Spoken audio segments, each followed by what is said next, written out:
everybody? Good. Well, it's an honor to be with you, to spend some time to talk to you about becoming or continuing on your quest and your journey to be a beloved and a prosperous company where when there's a fork in the road, you make decisions that move in the direction of your employees and your customers, and you choose that as the path to grow. You know, every day we make hundreds of decisions that mark our place. As individuals, the decisions of our life create the path of our life. Where we go to school, who we choose to date. I personally found a guy named Bliss to marry, so I could name my company Customer Bliss. Had to go all over Match.com to find that guy. How we choose to deal with adversity, and those who do and do not agree with our point of view, all nudge us along to who we are to become. In business, our collective decisions across our operations tell another kind of story to our customers, to our employees, and to the marketplace about who we are and about what we value. How we choose to correct something that goes wrong, how steadfast we are in delivering our products and services, and giving our people what they need to do these things, tell a story about how much we think about the other person on the end of our decisions. And that's what shows up on the internet, on Yelp, Opinions, and hundreds of websites every day. Customers aren't afraid to talk about the companies they love. In fact, what we know now, and you all are experiencing this, with social media and the transparencies of customers' ability to go on the internet and talk to each other, we only own about 20% of the marketing message. Our collateral, our marketing materials, and our promise is believed to a certain extent, but to a much larger extent. Our customers and our employees talk to each other and complete strangers to find out if the company they're considering being with, purchasing from, or continuing to be loyal to earns the right to their desire, to their continued growth. Beloved companies make 5 decisions that mark their place in the universe with customers. They decide to believe. They believe their customers and they believe their employees, and they practice this first by suspending cynicism. They decide with clarity of purpose. In deciding and making decisions throughout their organization, they don't impose this extra set of rules and regulation, but rather have angst over thinking about how they intersect their customers' day and how they'll operationalize to always deliver. I had the great joy in my life to begin my career in 1982 in the middle of a Wisconsin farmland at Land's End. And it was our just passionate consideration of that customer and their life that really helped us to build a business and create touches that drew people to us. For example, we stewed over this. We spent hours in a room many, many times thinking about what it felt like when the UPS driver handed the box off to you. We thought about what it would feel like to pull a turtleneck over your head for the first time. And that clarity of purpose united the organization in making decisions that created an experience that customers would want to have again. Beloved companies decide to be real. They get rid of the extra packaging and bureaucracy and create a place where their employees can bring the best version of themselves to work every day. And they get rid of the feeling of big company, little customer. They decide to be there by creating reliability in executing the moments of truth and the process steps along the way.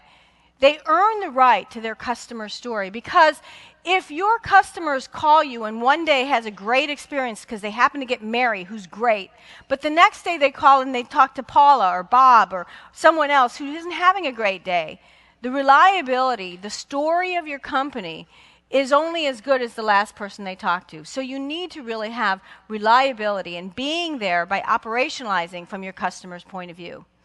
And they decide to say sorry. You know, it's just going to happen at some point in time that we're going to make a mistake. How you repair the emotional connection shows the true colors of your company more than any other decision you might make. In fact, research tells us that when you make a mistake, if you repair the emotional connection, you'll grow faster. Does anybody here have brothers or sisters? I have 6. Catholic Italian from Chicago. So remember when you were young and your brother or sister punched you or pinched you? What happened? Now, in my family, my mom would take that kid and put my brother or sister in front of me and say to that child, "Tell your sister you're sorry." And what was the answer you'd get back? "Sorry." Right? Can you relate? But you knew you'd be punched again another day. That's what it feels like when we get those hollow apology letters, but we know it's not true, or it came too late after a series of denying something was wrong. And so making these 5 decisions will grow your business. You know, one of the great experiences, as I mentioned, was being a part of Land's End in the formative years. And there was a decision that Gary Comer, our founder, made that anybody who was there at the time, it's indelibly part of our spirit, of our soul. We were growing very rapidly, about 40 and 50% a year. And in 1989, Gary made a decision with his family to take $10 million out of their pocket, personal, and they built a health club that rivaled almost any of the world. I mean, we had been sitting there in the warehouse eating a lot of cheese, and I think he thought we... Excuse me. I think he thought we had gotten a little too portly. And so on the day of the dedication of this health club, we all trudged across the snow, across the warehouse, into this beautiful health club that was built into the side of the southwestern Wisconsin mountainside. And we were standing around the swimming pool. And Gary said to us, "Walk to the southeast side of the pool." And there was a curtain behind it. And as they drew upon the curtain, our names were all etched in tiles. An artist had spent 30 days prior to that dedication putting each of our names on that wall. And Gary said it was because the business was built because of us. We were much more than shipping out millions of turtlenecks. A little bit of who we are was shipped out with every product, with every box that we sent. It was because of who we were as people and because of what we valued. It's absolutely true that the beloved companies are prosperous. Having a very clear path for decision making is one of the most potent arrows in the quivers of the beloved companies. Absolutely, they're financially prosperous. In fact, I just redid the research for this book I'm talking with you about, I Love You More Than My Dog. And what we found was every single company within the book, and there's 45 case studies, grew even during the economic downturn. But these companies have something much more than financial prosperity. They have prosperity of the human spirit. Their employees stay and become more valuable, and their customers become the army that grows their business for them.